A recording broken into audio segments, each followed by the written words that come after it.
Hello everyone. My name is Yağız Ölmez. I am a PhD student at Coordinated Science Laboratory at UIUC. Today I am going to present you our paper titled How Does a Rational Agent Act in an Epidemic? In this work, we focus on the effect of decision making in epidemiological models. Broadly, there are two types of decision makers during an epidemic. The first type is a centralized planner, such as a government, which issues certain guidelines, such as mask or social distancing mandates, based on certain aggregate metrics. On the other hand, we also have decisions taken by heterogeneous, self-interested agents who make up the population. This talk will focus on these decisions. We model the decisions of a single agent as a control input, which models the contact rates with other agents. Our control input takes values between 0 and 1. When the control input is 0, the agent is almost completely isolated. When it is 1, the agent is normally active. The agents may have different motives when choosing this control input, based on their epidemiological state. For instance, a susceptible agent may be concerned about endangering itself, while an infected agent may be concerned about endangering others. In this work, we ask two questions. The first question is, how does an agent choose its control inputs? And the second question is, how does this choice affect disease in a heterogeneous population? Now I am done with the introduction and I am moving on to the problem formulation. We model the dynamics of a single agent as a Markov process in continuous time and discrete space. We have 5 states. Susceptible, or in other words, not yet infected agents, is denoted by S. There are 2 infected states, asymptomatic, denoted by A, and symptomatic, denoted by I. The 2 remaining states are recovered and diseased. The infection rate is then the transition rate from S to A, and it is simply some base parameter eta plus lambda SA, which stands for the intrinsic infectivity of the virus, multiplied by our mean field term beta times the control input. The other rates depend on the infected agent's characteristics, such as age or other comorbidities. Needless to say, these characteristics are heterogeneous in a population. As I mentioned, the infection rate depends on a mean field term beta t. This mean field term is the fraction of infected agents weighted by the activity level. It helps to think about 2 special cases. If all infected agents are isolated, then beta t is equal to 0 for all times. If they are fully active, beta becomes the fraction of infected agents. For those of you who are familiar with epidemiological models, this case is identical to the compartmental models. The agent's control objective is to choose its control input to minimize the expected cost it incurs until it is either recovered or diseased. Our choice of running cost, C of XU, combines health cost, economic, and altruistic rewards. We look at 2 different information structures, fully observed and partially observed. In the fully observed case, the agent knows its epidemiological state exactly. For instance, if the agent is asymptomatic, then it knows that it is asymptomatic.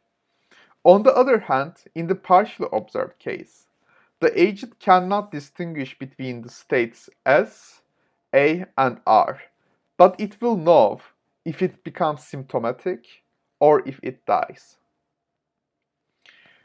Now I am moving on to the results. We first look at the fully observed case. In this case, the value function is given in the standard form. It turns out that the solution for the infected cases are stationary, and we have an HJB equation for the susceptible state. We can take a look at the stationary solution, where the mean field process is constant. In this case, we get a threshold policy for susceptible agents.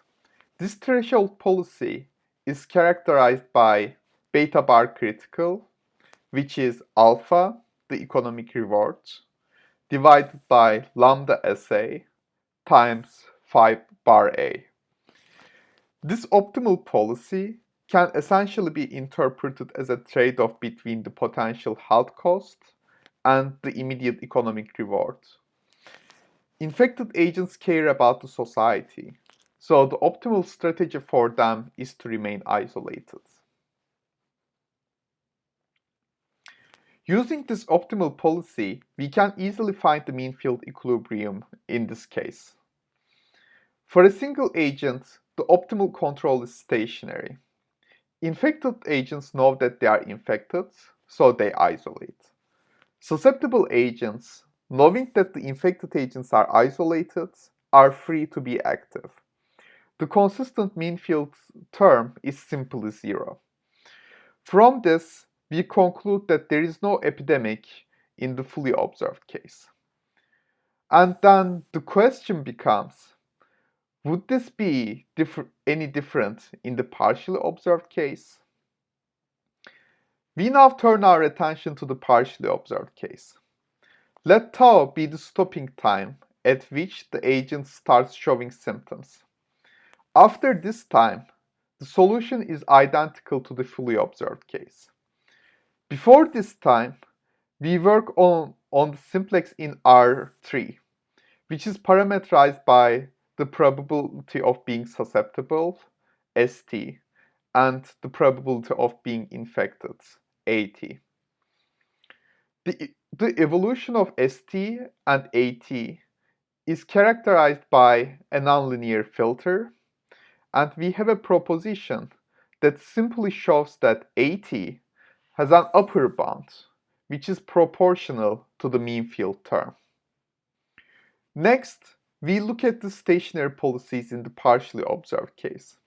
These policies are obtained by solving the HJB equation by using the numerical method of Line's algorithm.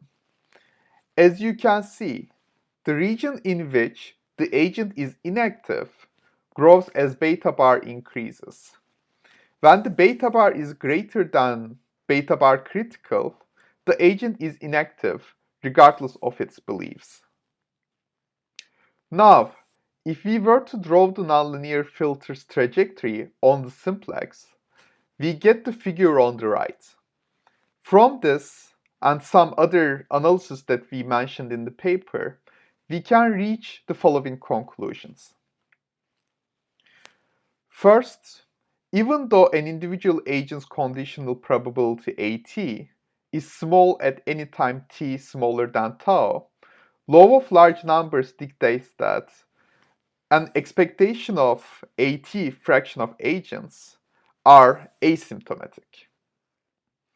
On top of that, if R0, the basic reproduction number, is greater than 1, then for small values of beta bar, the optimal actions of individual agents to remain active still cause an epidemic, unlike the fully observed case. The previous analysis is limited as it only handles the stationary case. To handle the non-stationary case, we derive the FPK equations and the consistent mean field process. And our next goal is to find the mean field equilibrium by solving these equations. Once we find the mean field equilibrium, we can compare it with data. We want to explain the effect of population makeup on the disease progression. Let us consider two counties in Illinois. Champaign County where our university is located, and the neighboring Vermilion. Champaign County is significantly younger, as you can see from this illustration. If we look at the Omicron wave in these counties, we see that they look close. However, there is a 2-month period during which the younger Champaign County consistently had higher number of cases. Our model may be able to explain this difference and many other phenomena in the data. This is the end of my presentation. Thank you for listening.